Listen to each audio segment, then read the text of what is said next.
Beaucoup de thèmes dans cette deuxième partie, des thèmes d'actualité, avec notamment cette flottille de marins humanitaires à destination de Gaza, flottille qui doit partir de Marseille ce week-end. Hervé Manchon, quelle place pour Marseille dans le contexte et sur la scène internationale? On sait les tensions qu'il y a, bien évidemment, en Palestine, aussi au Moyen-Orient, avec la guerre en Iran depuis près d'un mois maintenant. Quel rôle peut jouer Marseille sur cette scène très mouvementée, très tendue? Oui, indépendamment de la question de la flottille ou pas, hein, je rappelle que cette flottille, c'est 20 bateaux qui vont rejoindre un ensemble de bateaux, une centaine, pour faire une interpellation sur un enjeu un enjeu humanitaire, d'abord.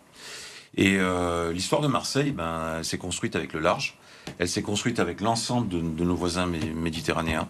Et Marseille, c'est une capitale de la mer, une capitale sur la mer. Elle a le sens de la solidarité des gens de mer. Donc c'est pas étonnant que ce type d'initiative puisse se lancer depuis Marseille. Après, il n'aurait pas lancé de Sisteron ou de Pertuis. Il faut un port pour lancer des bateaux au large. Et ce qui est important pour moi, c'est que Marseille n'est jamais restée indifférente.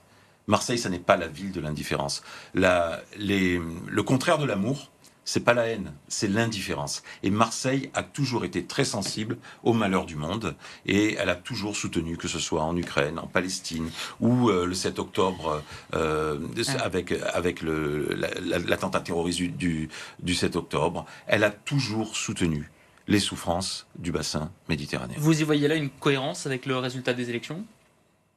Aucun rapport, non. Aucun rapport. Je pense que Vous pensez que clairement, pour poser la question, Amer RN aurait soutenu la flottille pour Gaza qui part demain. Les autorisations de cette flottille, elles sont avant tout celles du Grand Port Maritime de Marseille et de la métropole actuellement. Et peut-être un soutien politique aussi. Au-delà d'une autorisation, peut-être un soutien. Moi, personnellement, j'ai pas eu de contact avec les organisateurs de la flottille. Et c'est en tout cas, c'est une initiative qui a une forte épaisseur d'humanité. Voilà. Omar, puis Rudy.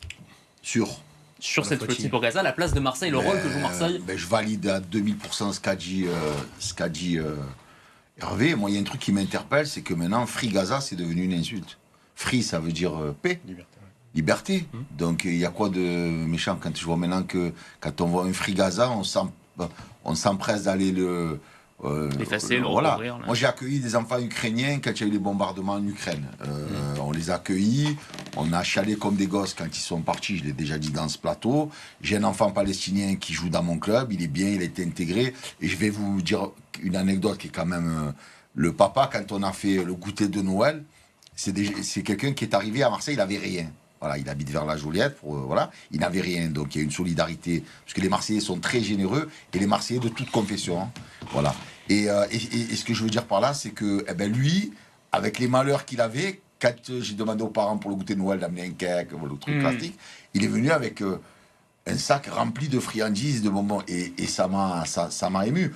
Moi, je rajouterai rien de plus que ce qu'a dit Hervé. Marseille, on connaît l'histoire, ville fondée par des Grecs, ville portuaire, ouverte sur la Méditerranée, sur le monde. Voilà. Quand il y a des catastrophes dans le monde, il faut aider et il faut permettre que ça puisse se faire. Une flottille humanitaire, c'est pas pour faire la guerre, c'est pour amener quand même de quoi vivre. Rudy, voilà. L'avis de Rudy sur ça. Un tout petit élément, bien évidemment qu'une flottille humanitaire, moi franchement sur le fond ça me touche, je trouve que c'est intéressant, mais ce qui me gêne dans ces flottilles humanitaires, c'est que ça devient des flottilles politiques.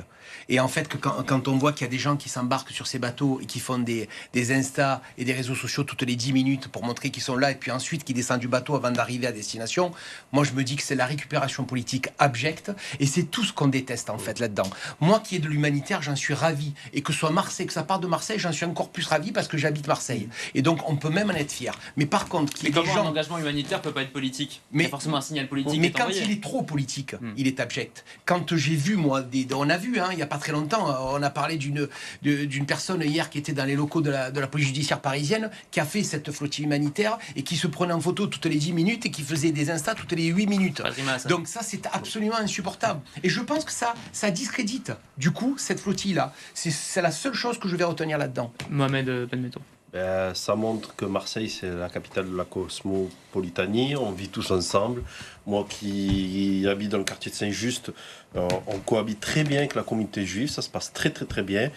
Et c'est un exemple qu'on doit montrer aux yeux du monde, qu'on est solidaire et que peut-être la paix partira de Marseille et qu'on demande la paix dans le monde parce qu'on est capable de l'avoir à Marseille, de vivre ensemble, on peut l'avoir dans les autres endroits du monde.